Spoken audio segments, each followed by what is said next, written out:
भारत ने सिंधु जल संधि पर अपना रुख और सख्त कर दिया है? क्या पाकिस्तान की ओर से बार बार बातचीत और पानी का मुद्दा उठाने पर भारत ने साफ संदेश दे दिया है? और आखिर अमेरिका में भारत के राजदूत विनय क्वात्रा ने ऐसा क्या कहा जिसकी चर्चा भारत से लेकर पाकिस्तान तक हो रही है? दरअसल अमेरिका में भारत के राजदूत विनय क्वात्रा ने एक लेख में सिंधु जल संधि और भारत के फैसले को लेकर भारत का पक्ष विस्तार से रखा है।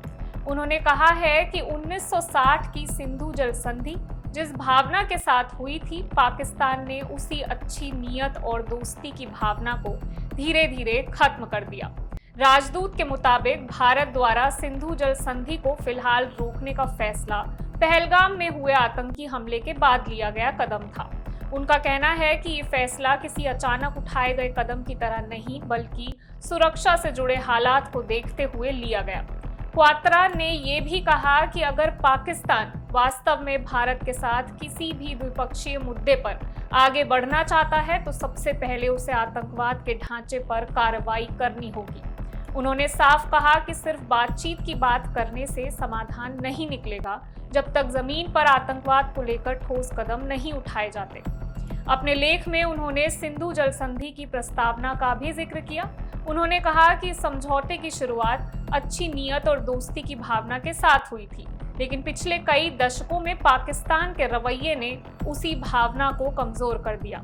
यानी भारत का कहना है कि जिस भरोसे पर यह समझौता बना था, वही भरोसा अब पहले जैसा नहीं रहा।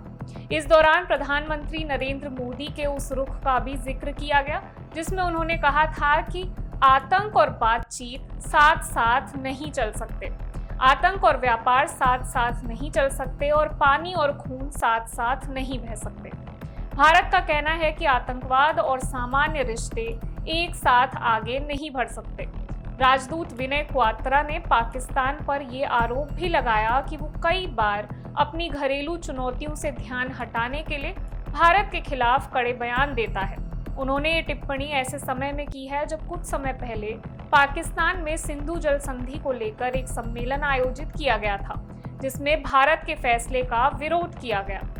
अगर सिंधु जल संधि की बात करें तो इस समझौते पर 1960 में भारत और पाकिस्तान के बीच हस्ताक्षर हुए थे। इस व्यवस्था के तहत इंडस रिवर सिस्टम की 6 प्रमुख नदियों को 2 हिस्सों में बांटा गया।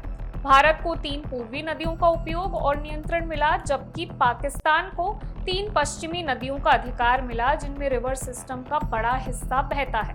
अब देखना होगा कि आने वाले दिनों में इस मुद्दे पर दोनों देशों के बीच क्या रुख सामने आता है। फिलहाल भारत ने साफ संकेत दिया है कि सुरक्षा और आतंकवाद से जुड़े मुद्दों को वो अपनी प्राथमिकता मानता है। मैं वंशिका सक्सेना और आप देख रहे हैं इंडिया न्यूज।